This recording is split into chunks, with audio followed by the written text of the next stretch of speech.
www.jamiamadiniyajadid.org. WhatsApp group number +92 333 424 9302. الحمدللہ رب العالمین والصلاة والسلام على خیر خلقہ سیدنا و مولانا محمد وآلہ واصحابہ اجمعین.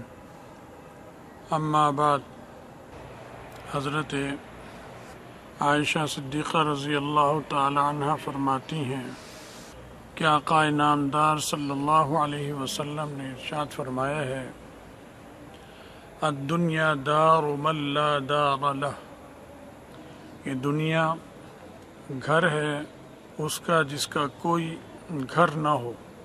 دنیا ٹھکانہ ہے اس کا جس کا کوئی ٹھکانہ نہ ہو.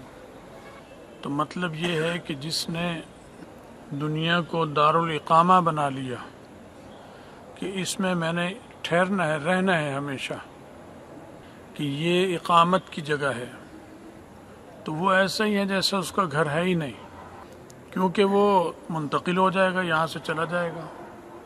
تو اسے گھر بنانا، ہمیشہ کا دارالاقامہ بنانا اور اس سے دل لگانا، تو یہ کوئی فائدے کی چیز نہیں ہے، کیونکہ یہ ہمیشہ رہنے کی جگہ ہی نہیں ہے. یہ جو انجینئر مکانات بناتے ہیں، عمارتیں بناتے ہیں، ڈیم اور پل بناتے ہیں، اس میں ان کی مدت ہوتی ہے.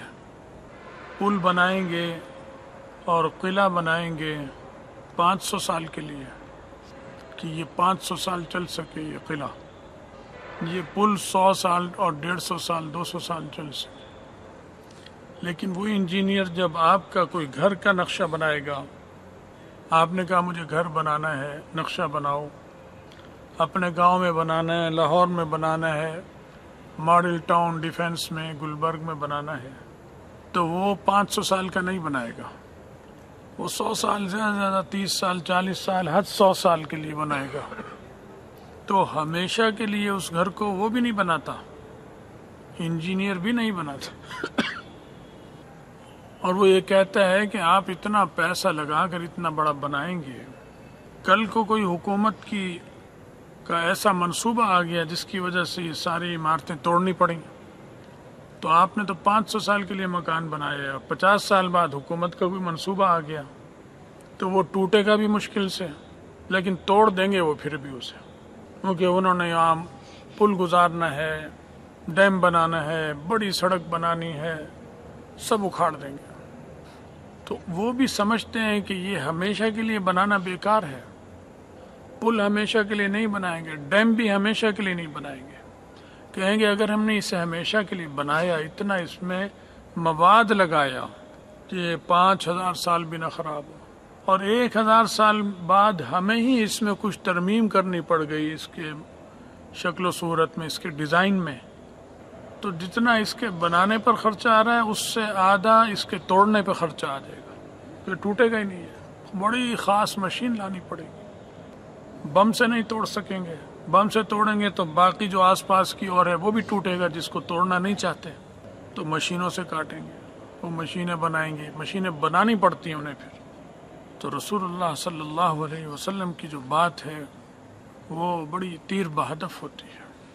تو جب بڑے بڑے منصوبے ایسے ہیں، تو یہ جو میری اور آپ کی زندگی سے جس چیز کا تعلق ہے، ڈیم کا اور پلوں کا تعلق تو میری آپ کی زندگی سے نہیں ہے، وہ تو علاقے اور پوری قوم کی زندگی سے.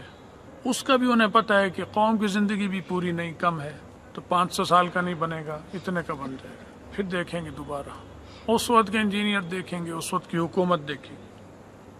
تو جب قومی زندگی میں جو چیز بنتی ہے اس نے بھی بالآخر ٹوٹ جانا ہے. تو جو ہماری اور آپ کی خاندانی زندگی کے لیے بن رہی ہے، آپ میاں بیوی 4-5 بچے ہیں ان کے لیے بنا رہے ہیں، تو اس کو بنانا اور یہ سمجھنا کہ یہ ہمیشہ کے لیے گھر بناؤں ایسا، تو بہت یہ چل ہی نہیں سکتی یہ بات. یہ تعمیرات کے ماہر بھی اسے تسلیم نہیں کرتے. اگرچہ انجینئر خود بے وقوفی میں اپنے گھر کا ڈیزائن ایسا کرے گا کہ جتنا عرصہ ہو چل سکے، چاہے گا یہ، لیکن وہ وہی چاہے گا جس کو دین کی تعلیمات اور نبی علیہ السلام کی جو یہ گفتگو ہے، یہ ارشادات، اس کا علم نہیں ہوگا، وہ بنائے گا اور بے وقوفی کرے گا وہ بھی. اور جو ماہر بھی ہوں گے اور ساتھ ہی تعلیمات بھی ہوں گی، ان کے منصوبے بہت اچھے ہوں گے، پائیدار ہوں گے۔ شاہی مسجد بنی ہوئی ہے، کئی 100 سال ہو گئے اور اب بھی چلے گی۔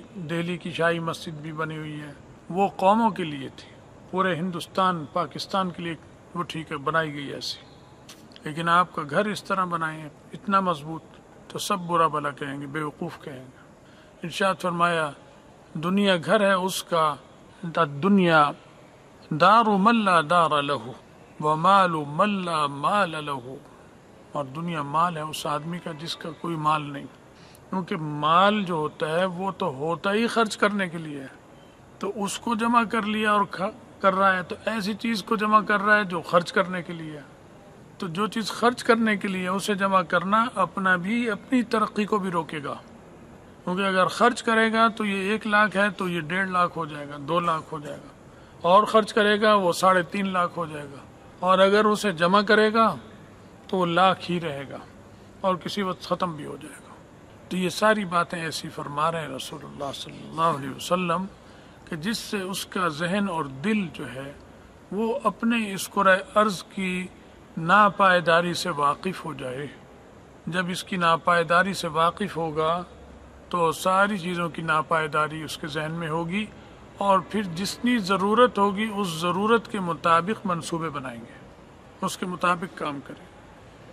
اگلا منصوبہ اگلوں پہ چھوڑ دیں گے، پوتے جانے پوتے جانے، بس ہم نے کر دیا، پوتے تک کا کر دیا، آگے اللہ کے سپرد۔ تمہارا کس نے کیا تھا؟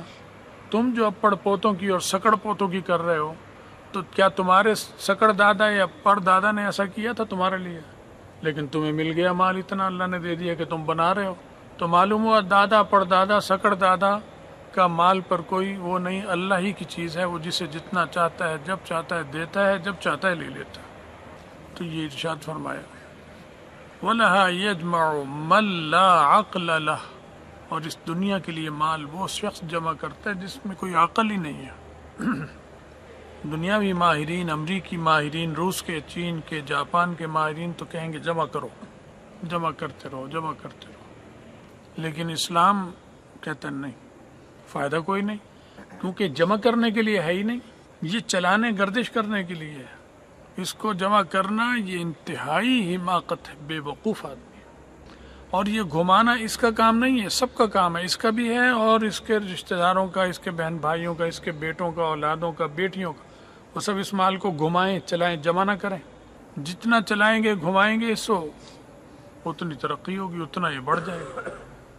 تو یہ رسول اللہ صلی اللہ علیہ وسلم کی باتیں یہ دنیا سے بے رغبت کر رہی ہیں، لیکن بے رغبت کرنا اچھی بات ہے، دنیا سے بالکل کاٹنا یہ مقصد نہیں نبی علیہ السلام کا، بے رغبت کر تاکہ دنیا کا استعمال پھر صحیح کر سکے۔ اس کی ناپائیداری جب آئے گی تو اس سے بے رغبت ہی آئے گی، پھر اس سے تعلق بھی اتنا ہی رہے گا، جتنا ہونا ضروری ہے اتنا تعلق رکھے گا انسان، اور جتنا تعلق غیر ضروری ہے وہ ان تعلیمات کی برکت سے اس کے دل سے نکل جائے گا۔ اور یہ چھوٹی سی حدیث ہے جو بتائی آپ کو، اور نقل کون کر رہا ہے اس کو؟ آپ کی زوجہ محترمہ حضرت عائشہ۔ کوئی حدیث حضرت عائشہ نقل کرتی ہیں، کوئی ام سلمہ نقل کرتی ہیں، کوئی حفصہ نقل کرتی ہیں، کوئی رضی اللہ تعالی عنہ مجمعین۔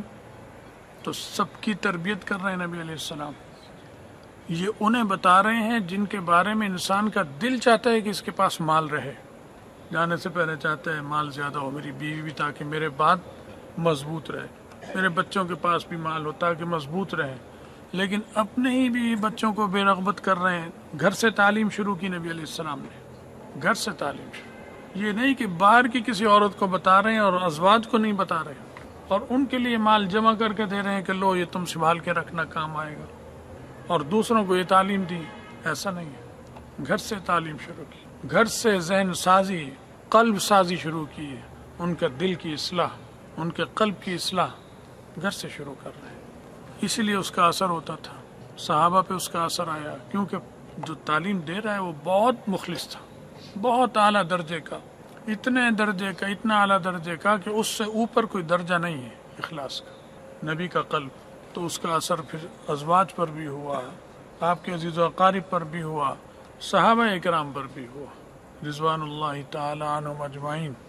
تو یہ مختصر سی حدیث ہے بھائی، اس کو یاد کرو، اسے یاد کراؤ، خود بھی مضمون ذہن میں رکھو، اور انسان بہت معاملات میں چاہے بڑا تاجر ہے چھوٹا تاجر ہے، یہ سن کر اس کو سکون ہوگا، یہ مضمون ذہن نشین کر کر وہ جو ہر وقت جوڑ توڑ چلتی ہے، مشین کی طرح دماغ چل رہا ہے، اور سونے کے لیے بھی گولیاں کھاتا ہے کہ نیند آ جائے، ان مصیبتوں سے نکل آئے گا۔ یہ نہیں کہہ رہا اسلام کہ تم غریب بن جاؤ، تجارت نہ کرو، تجارت کی ضرورت کا جو مال ہے وہ نہ جمع کرو، اس سے نہیں روک رہا۔